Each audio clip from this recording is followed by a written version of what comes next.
Сайн бацгаана уу? Гэр гів харилцааны тухай подкастын маань сэтгэх дугаар хүрч байна.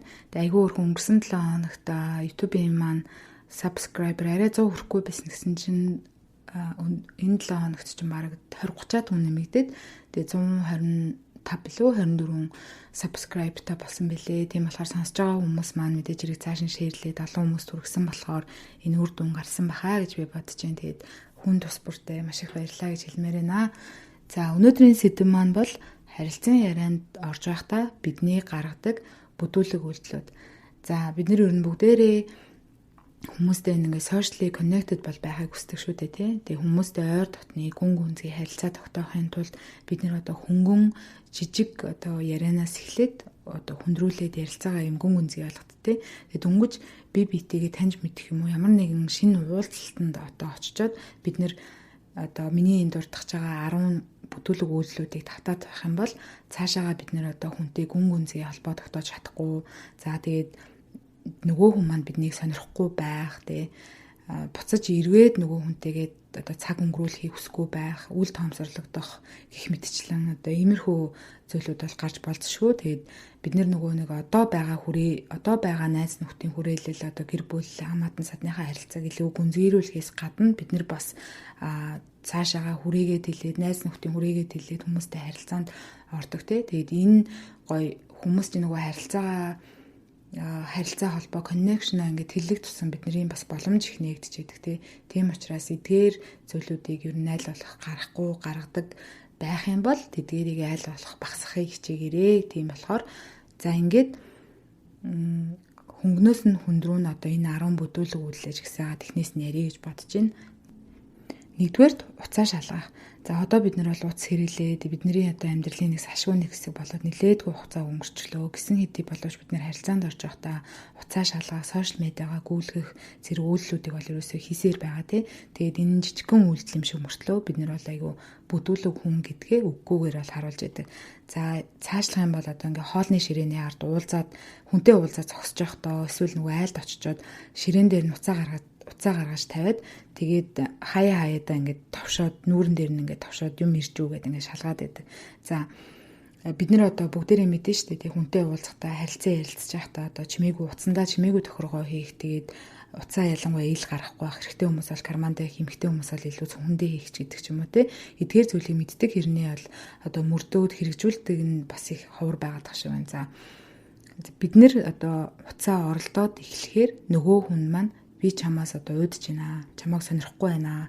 Ямар нэгэн шалтгаан гаргаад одоо би ийм ажилдаа явлаа гэдэг ийм шалтгаан гаргаж илэрхийлж байгаа юм шиг те. Цаашлах юм бол үл ошогж байгаа мэдрэмж бол нөгөө хүн маань аваад үлддэг байх нэ. Тэгэхээр үнэхээр уцаа шалгах шаардлагатай байх юм бол тэрийгэ хилээд өөр өрөөнд орох эсвэл одоо зүгээр л босоод ариун цэврийн өрөөнд ордог шүү дээ. Тэгээ 1-2 минут уцаа мэйл мессежээр шалгачаад буцаад нөгөө харилцан яриандаа анхаарах те. Тэгээ нөхцөл байдал мэдээж хэрэг одоо нөхцөл байдал өөр учраас тухайн нөхцөл байдалтай тааруулаад мэдрэмжтэй хандах те орчноо анзаарахтай байх нь айгүй чухал. Хоёрдугаарт эргэн тойрноо нүд гүйлгэн ажиглах.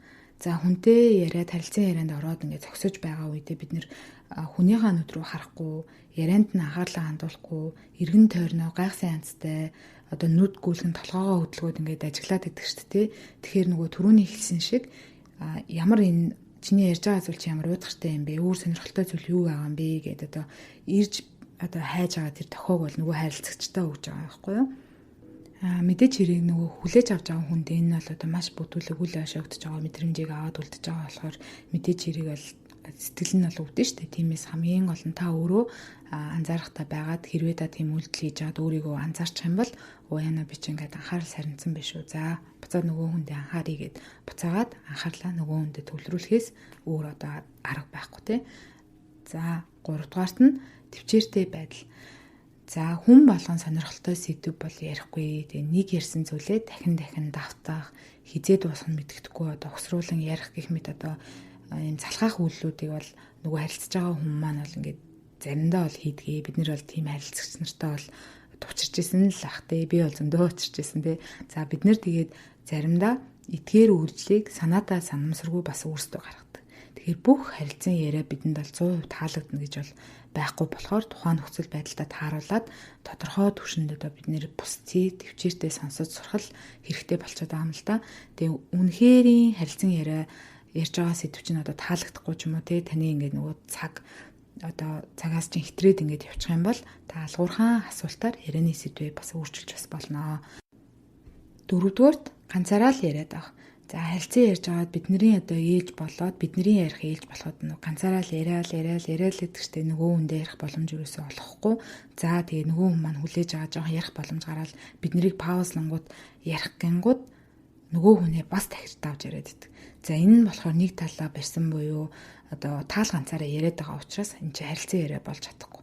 Тэгээ зарим үед мэдээч хэрэг нааша цаашаа их бага ярих юм бол мэдээч хэрэг байлгүй яах вэ те нэг найзтайгаа уулзаад нэг найз маань одоо маш их ярих хэрэгцээтэй байх юм бол тэр үед нь мэдээч хэрэг тэр найз маань их яриад би бага ярьдаг ч юм уу эсвэл зарим үед нь би үнэхээр их ярих хэрэгтэй байх юм бол найз нь ярих хэрэг биш үү гэж шууд ингээд их ярих ч юм уу. За мэдээч хэрэг энэ бол тухайн нөхцөл байдлаас шалтгаалж байгаа гэсэн хэдий боловч бид нэр одоо ярьж хэлсэн л бол өөрөө өөртөө одоо анзаарахтай байж за би хэр их ярив хэтрүүлээд их яриад байна уу бусад хүмүүсийг юу ярих боломж олгож гин үү одоо би чинь бусдаас юу асуулт асуусан билүү миний ярьж байгаа зүйлийг одоо хүмүүс сонирхон сонсож гин үү гэх мэтчлэн одоо өөрөөсөө ингээд асуулт асуугаад юм анзаарахтай мэдрэмжтэй байна гэсэн үг. 5 дугаарт хаалттай биелэмж. За харилцан ярилцаж байхдаа нөгөө гараа урдаа зөрүүлээд суух юм уу зогсох. Тэгээд өөр тийшээ харангаа биеийнхаа ямар нэг хэсгийг оролдох, инээмсэглэхгүй байх гэх мэтчлэнгээр ийм хүүтэн хүндий биеийн хилэмж болоод нүрийн илэрхийллүүдийг бид нэр бол гаргах нь мэдээж хэрэг нөгөө харилцаж байгаа хүнд маань таагүй тий. За биеийн хилэмжт бас нүрийн хилэмжин дээр хамгийн чухал анхаарах зүйл нь гэх юм бол одоо нөгөө хүн маань эмзэг султараа байдлаа ч юм уу харуулад нэлээд нээлттэйгээр өөртөө тохиолдсон одоо сорилт бэрхшээл хүнд зүйлээ ярьж байхад нь за зарим үед бол бид найз нь ингээд ононд орчлоо санаа зовмоор юм аа айгүй хичж гинэ гэдэг ч юм уу. Тэгээ иймэрхүү эмзэг зүйлүүдээ ярьж байхад нь бид нэр одоо нүрийнхаа хувирлыг нууж чадахгүй инээмсэглэх ч юм уу жуумалцах нь дотроо тэр хүнийг одоо хүн байдал орж байгаад нь баярлж байгаа юм шиг тийм одоо нүрийн хувирлыг үзүүлж байгаа гэсэн үг тийм учраас энэ нь одоо айгүй хүнлэг бус хийгээд айгүй юм бүдүүлэг үйлдэл байдаг. Харилцан яриандаа гаргадаг нөгөө 10 бүдүүлэг үйлдэлийнхаа хөнгөн 5-ыг сайн ингээд ярьчлаа. Тэгэхээр дараагийн 5 нь болохоор бидний одоо ойр дотны найз нөхөд болон гэр бүлийнхэндээ гаргадаг ийм 5 одоо илүү юм гүн гүнзгий юм алдаа бүтүүлэг байдлууд байгаа. Тэгэхээр одоо 6 дугаархан буюу засах. За монголчууд бидний хувьд энэ бол одоо маш их гардаг. Одоо нөгөө тусдаа гарсан хүүхдийнхээ амьдралд, найз нөхдийнхөө амьдралд ч юм уу бид нэр ингээд амьдралд нь оролцоод шүмжлэлтэй хандаад чи тэрийгээ ингэж ингэж санхүүгээ зохицуул тэгж өөр хүүхдээ хоол ингэж хүүхдээ хүмүүжүүл гэдэг ч юм уу тий эн чин болохгүй байх тэр чин болохгүй чи ингэх хэрэгтэй штэ гээл бид нэр ингээд бусдын амьдралд ингээд оролцоод эхэлдэг. За эн чин болохоор тэр хүний амьдралыг та болохгүй байх бүтэхгүй байх гэж өөрийнхоороо шүүн тунгаагаад тэгээ тэр хүнд одоо ингэж зас тэгж зас гэж шүүмжлээд байгаа. Тэгэхээр энэ маань өөрөө бидний харилцааг илүү ингээд улам холдуулж ядгаа тий ялангуяа та одоо би дүүдээ ч юм уу ахтаа ч юм уу хэлээ гэж бодъё л да тий. За би л засаж залруулахгүй бол одоо энэ амьдрал нь ерөөсө болохоо байлаа. Одоо ингэж туслая тэгж туслая гэл ингээл одоо юм заавар зөвлөгөө өгөөл засгаал эхэлдэг. Гэтэл тэрийг хүлээж авч байгаа хүнд маань хизээж таатай байдаггүй. Тийм учраас энэ харилцаа холдож идэг. Тэгэхээр засаж залруулахаа болоод тантай таньгүй энэ хорвоо ертөнц үргэлжилтэйгээр үргэлжлэнтэй. Тийм учраас тайван бай. Бусдын амьдралд бага оролцоорой гэж хүсье. За 7-х нь аврах. За хинч танаас тусламж асуугаагүй байхад одоо аврагчийн дүрд ороод шууд одоо хин нэг нь тусламж санал болгох. За энэ нь нэг үгээр хэлэх юм бол нөгөө хүнтэйгээ дээрээс доошо буюу босоо харилцаа тогтоогоод нөгөө хүнээсээ юм харилцаанд орж байгаа хүнээсээ дээгүүр байр суурь байгаа гэдгээ бол ер нь бол далдуур ингээд сануулж байдаг гэсэн үг. За ямар нэгэн байдлаар хин нэгэн хүн за бид нэр бүгдээрээ хүнээр юм өрөвдүүлэх мэдрэмж бол авахыг бол хүсдэггүй тий. Тэхийнхаа оронд бид нэр харин за миний найзад тусламж дэмжлэх хэрэгтэй юм уу миний хэрэгцээ байх юм бол холбогдороо найз нь туслахад бэлэн шүү тий. Юугаар тусалж болох вэ гэдэг ч юм уу дандаа асуугаарай.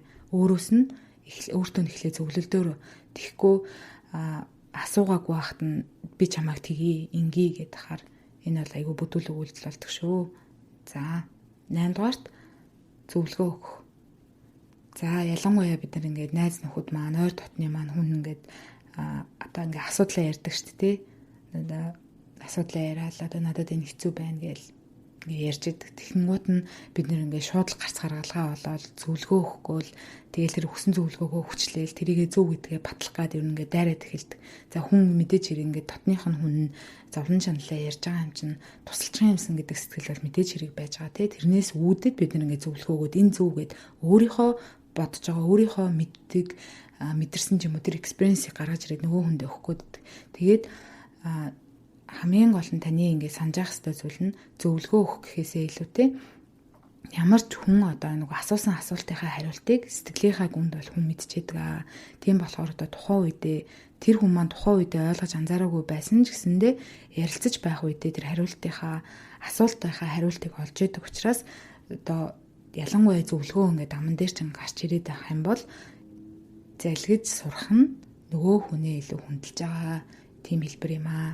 Тийм болохоор зөвлөгөөнөөс айл болох татгалзаж байгаарэ. Бид нар бол ер нь ингээд нэг юм зөвлөгөө өгөөд ингээд сурцсан тэрийг ингээд бид нар за нэг имерхүүл байт юм чин дээ гэдэг айгүй юм энгийн нормал болгоод хүлээгээд авсан байдаг шүү. Тийм болохоор одооноос эхлээд та ингээд хин нэг юм маань танаас асуусан байсан ч гэсэндээ хамаагүй шууд зөвлөгөө өгөхийнхөө оронд ямар нэгэн байдлаар асууж байгаарай. Эсвэл бол за энэ хүн маань асуултынхаа хариултыг дотроо мэдж байгаа шүү. Тийм болохоор би шууд зөвлөгөө өгөх хэрэггүй шүү гэд ямар ч байсан нөгөө аюулгүй одоо сэтгэл зүйн хувьд аюулгүй найдвартай орчин бүрдүүлээд тэр ярьж байгаа зүйлийг сонсоод өгөх нь илүү даваа талтай шүү. 9-дүгüрт гомдлох. За бид нар нөгөө ихвчлэн харилцаанд ороод ямар нэгэн асуудал одоо гарах үед нөгөө хүндээ чи тэгсэн ингэсэн гээл гомдлол буруутгаад идэг боловч нөгөө талд нь бид нэр өөрлөгөө хуруу заагаад за би юуг буруу хийсэн бэлээ гэж ерөөсөө төрүүлж бодож чаддаггүй. Тэгэхээр нөгөө хоёроос дээш хүн харилцаанд орж байгаа юм чинь одоо хин хинд нь буруу хин хинд нь бол зөвтгөл бол байж байгаа шүү дээ. Тэгэхээр нөгөө хүнийхээ оронд өөрийгөө тавьж бодоод тэр хүний үнцгийг одоо ойлгочих юм бол бидний гомдлох болон шүүмжлэх маань бол буурах юм байна. Тэгээ бусдыг буруутгаад ингээ гомдлоод ах юм бол тэр харилцааг нөгөө хамгийн хурдан одоо нурааж эхлэх хамгийн анхны алхам болж идэг. Тийм болохоор чи тэгсэн ингэсэн гэд гомдлохоо хэдүүлээ бууруулахын тулд илүү их сонсноо гэсэн үг. 10 дугаарт буюу хамгийн сүүлийнх нь бусдын экспириенсийг өхүүлэх. За хамтрагч юм уу одоо эсвэл найз нөхөдтэй нь одоо ээж аав ах トゥ хамаатан садан бэ тийм үү хин ч байсан хамаагүй одоо таны ойр дотны чинь хүнтэй танд итгээд одоо танд туулж байгаа туршлага зовнил ингээ шаналлаа ярьж идэг шүү дээ. Тэр үед нь одоо бид нэр хариу одоо ингээд хэлэхдээ за наад ч одоо юу ч биш дээ. Чамаас зөв хүмүүс байж л биш дээ. Хүн бүр адилхан зовжил эндэг чил амар ганцаараа зовоод байгаа ш. Юун сүртэй наатахаа юу мартчих гэх мэтчлэнгээр одоо нэгнийхээ мэдрэмжийг үүсгэх нь нөгөө хүндээ бол би л болохгүй хүн юм те. Бусад хүн зүгээр л байгаад тахт чинь би юу н одоо яатсан хүн юм бэ? Иймхэн зүйл дээр одоо гуналж гутраад одоо би одоо өөрийгөө нөгөө эвдэрхий хүн гэж бодож эхэлж байгаа юм л та тий. Тэгээд нөгөө өөрийгөө өвдөрхөө хүн гэж бодоод эхлэхээр ч мэдээж өөртөөгөө сөрөг ярьж эхлэн тий. Дээрээс нь одоо саяны үгнүүдийг сонсцсон юм чинь өөлөгдөж байгаа, шүүмжлүүлж байгаа. Тэгээд сэтгэл мэдрэмжээ илэрхийлэхснийхаа төлөө буруу шигдэж байгаа юм шиг мэдрэмж авч байна. Тэгээд тэгэхээр чин би нөгөө нэг байгаагаараа л хүлээн зөвшөөрлөгдөж одоо зөвшөөрөгдөж хайрлагдах хэрэггүй хүн юм байна те. Тэгээ нөгөө хайрлагдаагүй, үнэлэгдээгүй, байгаараа хүлээн зөвшөөрөгдөөгүй тэр мэдрэмжүүдийг бол тээлж үддэг нь бол айгүй хорлонтой байдаг шүү. За тэгээд саяны дурдсан 10 зүйлийг одоо харилцан ярианда бид нэр оруулаад л ах юм бол хизээч чин сэтгэлээсээ бусдыг бол сонсч чаддаггүй. Сонсохгүй бол бид нэр асуухгүйгээр бид нэр бусдыг бол ойлгож чадахгүй. Тэгээ сонсох асуух нь бол харилцааны хамгийн чухал хоорондоо нэм салшгүй холбоотой юм чухал бол ур чадвар байдаг. Ингээд миний өнөөдрийн ганцаарчлсан дугаар маань өндөрлж байна. Гэр гээвийг сонсож харилцаагаа эргүүлэх алхамын танд маш их баярлалаа. Энэ дугаар маань таалагдсан бол лайк, шеэр хийгээд комент үлдээгээрэй. Бас subscribe хийхээ битгий мартаарай. Тэгээ эх 7 хоногт нөхөр битүүрийн хамтын дугаараар уулзлаа. Түр баяртай.